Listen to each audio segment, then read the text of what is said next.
Seja bem-vindo, bionautas! Neste vídeo, você quer saber o grande mistério da Ilha de Páscoa? O que levou ao desaparecimento dessa cultura? Para quem não sabe, nesta ilha estão grandes estátuas de pedras. No Oceano Pacífico. Vem comigo! Bionautas! O mistério da Ilha de Páscoa. A 4.000 quilômetros a oeste de Valparaíso, um bloco de basalto emerge das ondas do Pacífico, é a terra mais oriental do mundo polinésio. Estátuas colossais, algumas medem 14 metros, erguem-se sobre as praias, colinas e flancos do vulcão que domina a Ilha de Páscoa, que os tahitianos chamam de Rapa Nui. Constitui o maior enigma da pré-história oceânica e, até hoje, ninguém conseguiu decifrar a escrita de seus antigos habitantes. Deve a Ilha de Páscoa seu nome ao acaso, foi, com efeito, descoberta, no domingo de Páscoa de 1722, pelo almirante holandês Jacó Roggeveen. Depois ficou esquecida até o dia em que, em 1770, o capitão espanhol Filipe González e Aeda redescobriu. Em 1774, recebeu a visita de James Cook, em 1786, a de La Pérouse, em 1816, a de Otto von Kotzebue.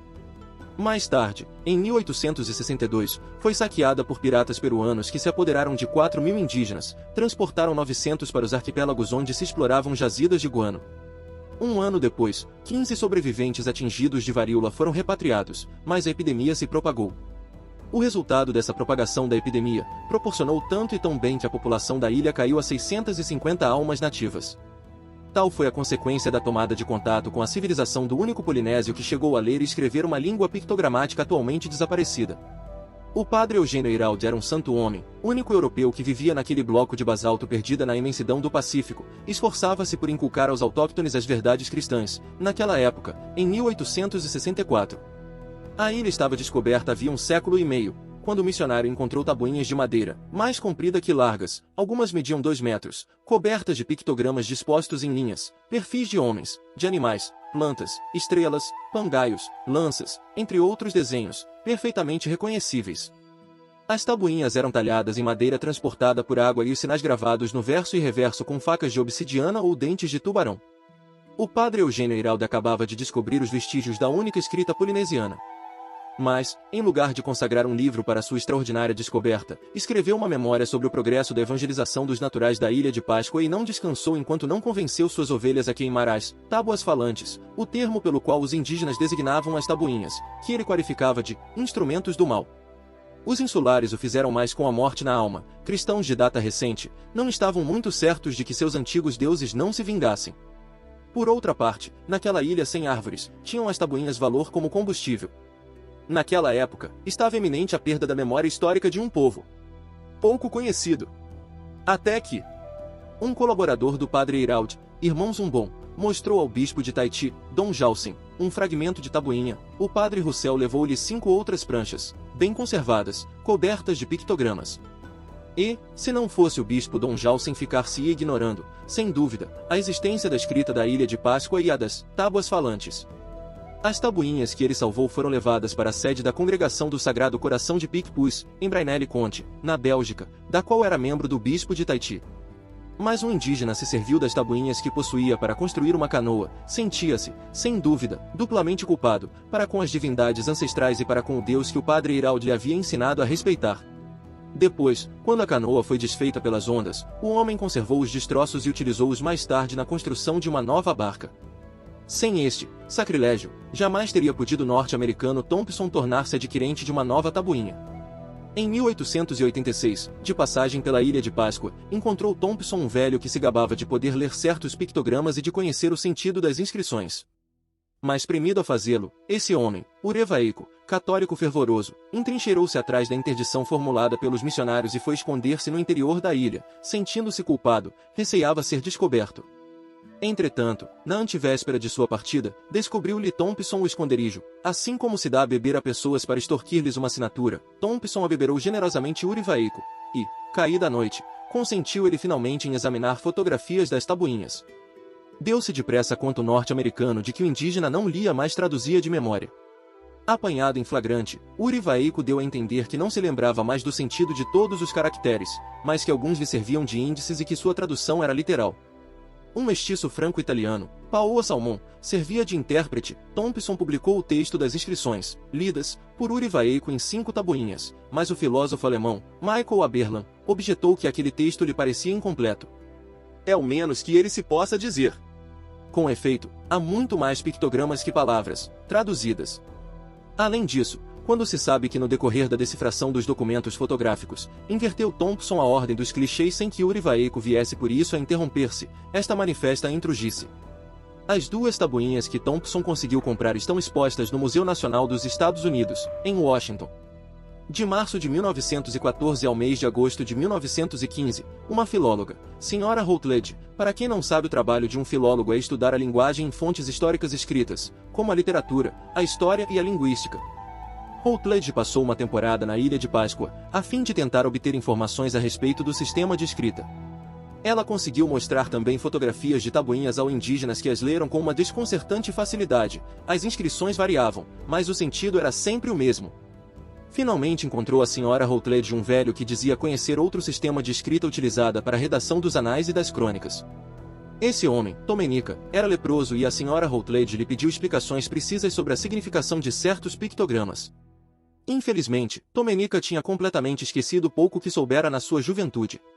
Suas respostas eram vagas e suas explicações careciam de precisão. Finalmente morreu sob as vistas da Sra. Routledge. Suas derradeiras palavras foram: Tomenica disse. Abre aspas, as palavras são novas, mas as letras são antigas. Fecha aspas. A Sra. Routledge traçou um retrato bem colorido do sacerdote da Ilha de Páscoa, Ariquim Garara, por ocasião da chegada, em 1862, dos piratas peruanos. Reinava esse soberano sobre a tribo Miru, estabelecida na costa setentrional. Dizia descender em linha direta de Otumatua, o primeiro chefe dos imigrantes, e trazia na cintura estatuetas de madeira que se entrechocavam quando ele andava. Ninguém podia assistir às refeições do monarca e somente servidores de confiança eram autorizadas a penetrar no seu palácio. Todavia, sua qualidade de chefe impedia-o de saborear a carne de rato com que se regalavam seus súditos. Uma das atribuições, e não a menor, consistia, com efeito, em encorajar a postura das galinhas da Ilha de Páscoa. Como, nessas condições, teria Ariquim Garara podido comer rato, inimigo mortal dos galináceos, que se nutria da carne das galinhas, suas protegidas, sem ficar desmoralizado? A tradição relata que um dia, tendo surpreendido um de seus servidores, Tirahá, roendo um osso de rato, Ngarara foi tomado de violenta cólera. Imagina-se muito bem Ngarara subindo numa estátua de pedra. Os arqueólogos perguntam a si mesmos como foram aqueles monólitos esculpidos e colocados nos lugares, e passando uma revista de tatuagens. O árbitro das elegâncias classificava os jovens em 2 categorias, os bem tatuados e os maus tatuados. Risadas espocavam quando o monarca apontava um mal tatuado para a multidão. Para as suas funções reais, acrescentava Ngarara uma outra, a de guardião da tradição literária. Somente alguns escribas, os rongo-rongo, sabiam escrever e ler os pictogramas. Viviam em cabanas, afastados de suas esposas, e ensinavam sua arte a jovens discípulos. Os estreantes escreviam em cascas de bananas, os outros em placas destacadas de madeira transportadas por água. Dentes de tubarão serviam de estiletes. Muito versado na caligrafia, Ngarara fiscalizava os progressos realizados pelos escribas e seus alunos. Todos os anos, centenas de rongo-rongo se reuniam, a população assistia aos concursos presididos por Ngarara e por seu filho Kaimokoi. Os concorrentes desfilavam diante dele. Quando um estreante lia seu texto com uma voz hesitante, recebia uma censura, mas, se o leitor era mais idoso, um homem jovem o pegava pela orelha e o conduzia pela praia. Terminados os exames, recebia cada rongo-rongo um frango como forma de recompensa. Os derradeiros anos do reinado de Garara foram ensombrados por guerras. Por menor que fosse, a Ilha de Páscoa serviu de campo de batalha para as tribos que a habitavam. Os Miru foram vencidos pelos Nauri e reduzidos à escravidão. Ngarara, seu filho e seus netos ficaram 5 anos prisioneiros até o dia em que os Miru se aliaram a uma terceira tribo, a dos Tupatutu, e libertaram um velho, que morreu pouco tempo depois. Relata a tradição que uma parte das tabuinhas deixadas por Ngarara se encontra numa das grutas da ilha. Os repórteres, os jornalistas e os rapazes em mal de aventuras que correm o vasto mundo deveriam bem pôr-se à procura desses extraordinários documentos. Outra lenda conta que Otumatua, o primeiro imigrante polinésio que desembarcou na Ilha de Páscoa e trouxe 67 tabuinhas provenientes de sua distante pátria. Talvez os sinais gravados nas tabuinhas conservadas em nossos museus sejam caracteres arcaicos, vestígios de uma grafia mais rica que a escrita pictográfica posterior. Parece com efeito, que os pictogramas remontam a um período extremamente antigo. Os rongo-rongo, contemporâneos de Ngarara, serviam-se de uma escrita cursiva e abreviada. Em contraposição, em 1770, quando os espanhóis tomaram conta da ilha, chefes indígenas traçaram embaixo do contrato caracteres que se assemelham aos das tabuinhas gravadas. A escrita da Ilha de Páscoa é ideogramática, cada sinal reproduz o objeto que designa. Conseguiu-se decifrar alguns caracteres, mas ignora-se o significado das inscrições. Outro enigma subsiste: é a Ilha de Páscoa o resto de um arquipélago desaparecido ou sempre existiu sob sua forma atual? A presença dos Aus, ou Moais, conhecidas atualmente, que são estátuas colossais que se erguem ao longo do litoral, informa a primeira hipótese. Nem o começo, nem o fim da civilização da Ilha de Páscoa se explicam por convulsões geológicas. Aquela terra não é um resto de continente ou de arquipélago e nenhum seísmo destruiu sua cultura indígena. Alguns etnólogos recusam-se a admitir que a cultura da Ilha de Páscoa faça parte de cultura polinesiana. Negam a evidência, pois que a população é manifestamente de origem polinésica. Por volta dos anos 30, do século XX, uma expedição franco-belga tinha como objetivo investigar a Ilha de Páscoa. Estava presente antropologista Alfredo Metrox, do Museu Bernice Bishop, de Honolulu, e cita numerosos fatos que provam, pelo contrário, pertencer à Ilha de Páscoa à área de civilização oceânica. Em compensação, as pretensas afinidades descobertas por Torre Berdal, autor do livro A Expedição de Kon-Tiki, e entre as civilizações índias da América do Sul e a da Ilha de Páscoa, são, no momento, meras suposições. Não é menos verdadeiro que se encontram duas pontas de lanças, provenientes da Ilha de Páscoa, num túmulo índio do Chile. Talvez os polinésios que se estabeleceram na ilha tenham deixado a Oceania Central antes do desenvolvimento das civilizações polinésias. Sendo a ilha desprovida de florestas e na impossibilidade de construir novas pirogas, ter-se-iam os navegadores transformado em sedentários. A madeira é tão rara na Ilha de Páscoa quanto a jade na Nova Zelândia. Isto explica o serem de madeira joias do insulares. A única descoberta imputável aos habitantes da ilha foi seu sistema de escrita. Mas as tábuas falantes estão infelizmente mudas. Nos museus aguardam aquele que as decifrará. As ondas do Pacífico, que se quebram nas praias daquela terra perdida na imensidão marítima, guardam ciumadamente seu segredo.